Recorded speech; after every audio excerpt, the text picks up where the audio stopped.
দর্শক, বান্দরবানের যে সার্বিক বন্যা পরিস্থিতি, গত 24 ঘন্টায় বৃষ্টিপাত কিছুটা কমে যাওয়ায় নদীর পানি 2 থেকে 3 ফুট নিচু দিয়ে এখন প্রবাহিত হচ্ছে।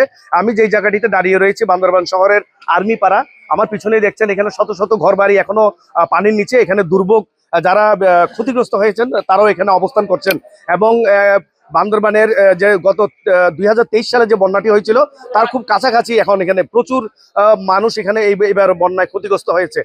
একটি বিষয় আমি জানিয়ে রাখি যে বান্দরবানের যে 14টি আশ্রয় কেন্দ্র রয়েছে সেখানে এখনো 3 থেকে 4 হাজার লোক অবস্থান করছে। এবং বান্দরবান শহরের আশেপাশে এলাকায় 50,000-এরও বেশি মানুষ এখনো পানিবন্দী রয়েছে। এবং বান্দরবানের সাথে রোয়াংছড়ি উপজেলা এবং আলীকদম উপজেলা সড়ক যোগাযোগ এখনো বন্ধ রয়েছে। এবং আমরা যেটি সর্বশেষ খবর নিয়েছি, বান্দরবানের থানসি উপজেলায় কিছু পর্যটন কেন্দ্রে এখনো বেশ কিছু পর্যটক আটকা রয়েছে। তাদের উদ্ধারের জন্য বিজিবি এবং প্রশাসন থেকে চেষ্টা চালানো হচ্ছে।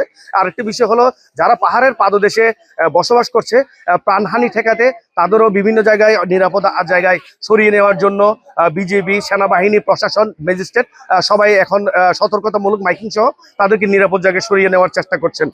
গতকালেও বান্দরবানে আপনারা দেখেছেন যে পাহাড় ধসে 5 জনের প্রাণহানির ঘটনা ঘটেছে। এই প্রাণহানি যাতে আর না ঘটে এই ধরনের সতর্কতামূলক বিভিন্ন প্রতিষ্ঠান থেকে ব্যবস্থা নেওয়া হয়েছে।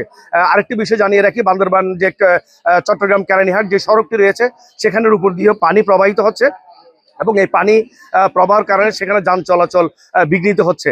সবচেয়ে যেটি বড় বিষয় হলো, বান্দরবানের এই যে বন্যায় যারা ক্ষতিগ্রস্ত হয়েছে তাদের জন্য প্রশাসন থেকে সেনাবাহিনী, বিজিবি এবং যে স্বেচ্ছাসেবী প্রতিষ্ঠান রয়েছে তাদের থেকে খাদ্য সহায়তা সহ নানা ধরনের সহায়তা দেওয়া হচ্ছে বলে আমাদেরকে জেলা প্রশাসক সানিউল ফেরদৌস জানিয়েছেন।